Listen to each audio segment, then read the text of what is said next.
بسم اللہ الرحمن الرحیم۔ میں آج آپ کے سامنے منہ کے چھالے دور کرنے کے کچھ نسخے عرض کروں گا۔ گھریلو نسخے ہیں، بچوں کو بھی ہو جاتے ہیں منہ کے چھالے زیادہ تر، اور بڑوں کو بھی ہو جاتے ہیں۔ بڑوں کے چھالے طبیبوں کا یہ کہنا ہے کہ بس اوقات ڈاکٹر کا کہنا ہے کہ معدے کے اندر گرمی ہوتی ہے، اس کی تذابیت کی وجہ سے منہ میں چھالے ہو جاتے ہیں، اور اس مرض سے کئی قسم کے مزید جراثیم پیدا ہو جاتے ہیں۔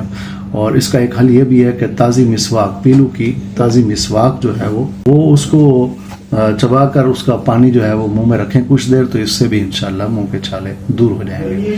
اور نمبر 2، مٹھی بھر برگے ہنا یعنی مہندی کے پتے، یہ آپ کو اوپر نثار سے مل جائیں گے۔ اس کو پانی میں ابال کر دن میں 2 بار اس کے غرارے کیجئے، انشاءاللہ تعالی فائدہ ہوگا۔ پاؤ بھر گرم پانی کے اندر 1 لیمو نچوڑ کر اس سے کلیاں کیجئے، دن میں 3 بار، انشاءاللہ چھالے دور ہو جائیں گے۔ انڈے کی سفیدی پھینٹ کر روئی اس کے اندر روئی کو لگا لیں، اور روئی جو ہے وہ پھر چھالوں کی جگہ لگائیں منہ کے اندر، تو انشاءاللہ اس سے بھی چھالے دور ہو جائیں گے۔ دن میں 2 یا 3 بار گلیسرین لگانا بھی انشاءاللہ مفید ہوگا۔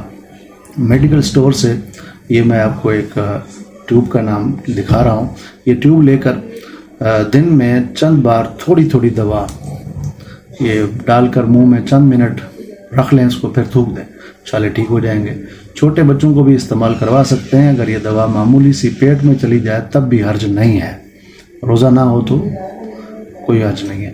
منہ کے چھالوں اور تقریباً 80% بیماریوں کا علاج کم کھانے کے اندر ہے۔ یقین نہیں آتا تو آپ کم کھا کے دیکھیں، انشاءاللہ آپ کے چھالے جو ہے کبھی نہیں پڑیں گے، اور رہے ہیں بھی تو انشاءاللہ ختم ہو جائیں گے۔ اللہ ہمیں کم کھانے کی، بھوک سے کم کھانے کی توفیق عطا فرمائے، آمین۔